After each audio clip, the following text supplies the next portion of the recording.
All right, we are going to dive in to show lawyers how they can find stations in their area to pitch stories to. So, Station Index Top 100.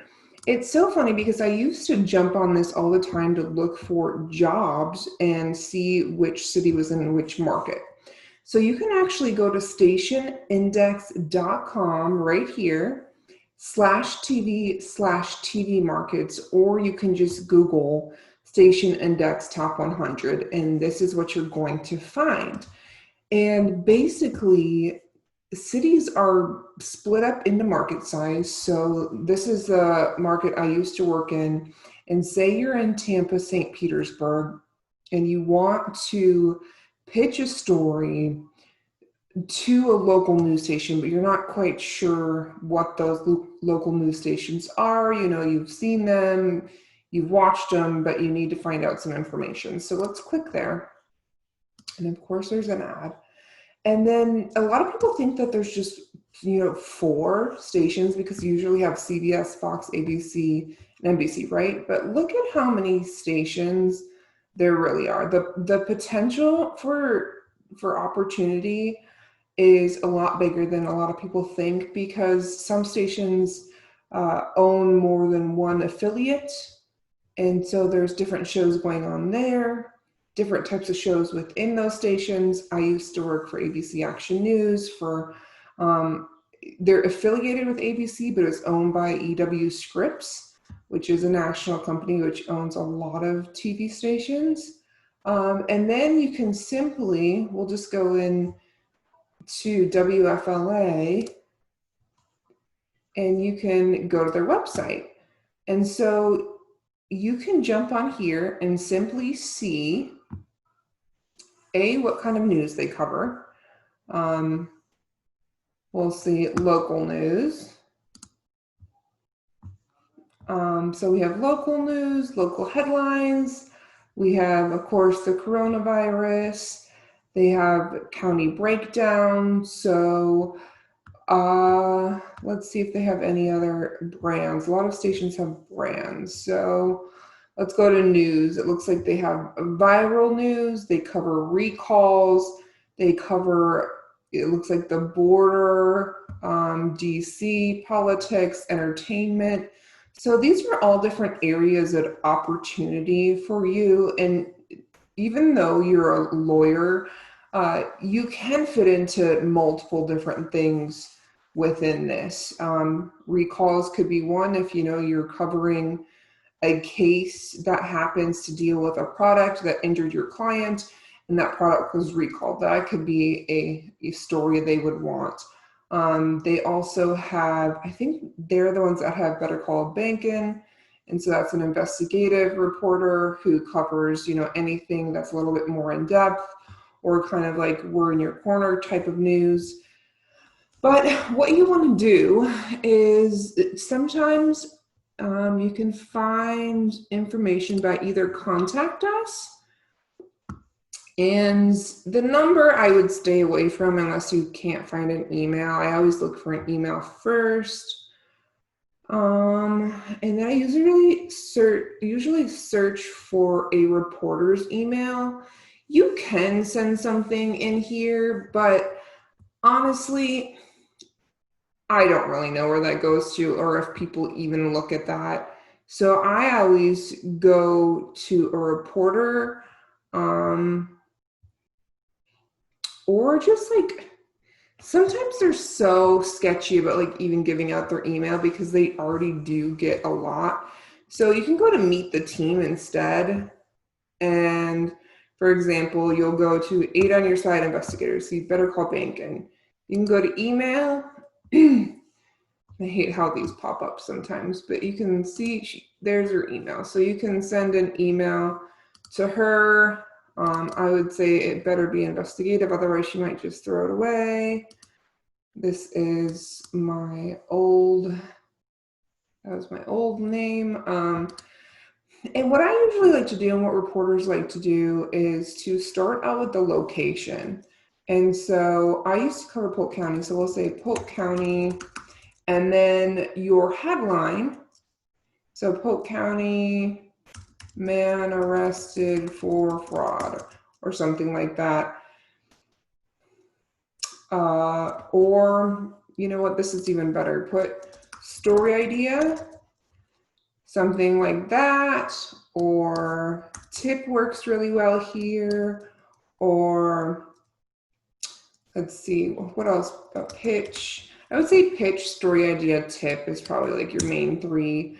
And then I want to say make sure to be like, get their name right.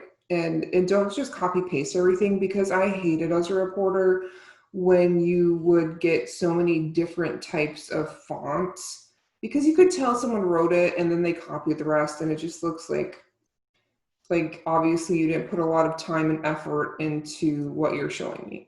So I would say, hey Shannon, hope you're doing well this holiday season. I have a story idea I hope you can look into. And then just dive right in. I would say, you know, Polk County man arrested for fraud. Attached is the file, you know, and give bullet points, and then be like, call and text any time. Here's my info. Thank you, Andrea. And then, not to be annoying, but reporters are super annoying. And if we don't hear from you in 10 minutes, we're going to be pissed off. So you shoot off that email. We're not going to do that because she's going to be like, who the hell are you? But then I would follow up with like a tweet or a Facebook message or something, and be like, hey, don't resend the email. Just say, hey, I sent you a story idea. Let me know what you think, or something like that. If they don't get back to you, they probably don't like it. And maybe they like it and they're just saving it for a rainy day if it's not something that has to be done this week. Because sometimes, most days there's pressing news, other days there's not. For lawyers, though, I would say to actually send things that are like longer stories to investigators, because they have more time. But yeah, that's the station index, and basically every website is different. Because let's jump into, I don't think I've been on WTSP's website. A lot of them will be the same because they're owned by the same parent company. But see, this one has like their morning show. They won't list producers on here, but you can always email the desk and ask for a producer's email. I don't know if they'll give it out, but here they have an email for their desk right here. tips@WTSP. Or they have another thing to enter in there. This is your best bet, and usually most sites have this email on there. I wouldn't call people. I mean, unless you're really not hearing from one, I wouldn't call, because they're really, really busy and you're just going to tick them off. And usually only the crazy people call. So don't do that. But like I've said in the past, it's really best to make those relationships before you have a story, because that is just how news works. You know, they're going to listen to you if they know your name, if they've heard from you in the past. But that is my advice for today, and how to find stations in your local area. They have the top 100, and then they have the bottom 100. So there are as big as cities from New York all the way here. I'm going to look again. Here all the way to, I just want to see what was the smallest one. So all the 100, and then smaller than 100. So the smallest market is Glendive. Where is that? Montana.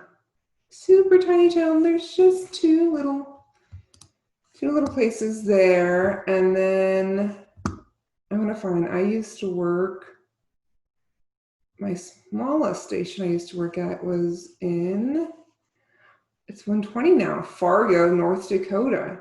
Used to be 117, but it's these are always shifting because it's based on population and households. So that is that. If you have any questions, my name is Andrea. Our email is down below. You can feel free to shoot us a message if you need help with anything PR or marketing for your firm. Thank you for watching, and I hope you guys have a great holiday.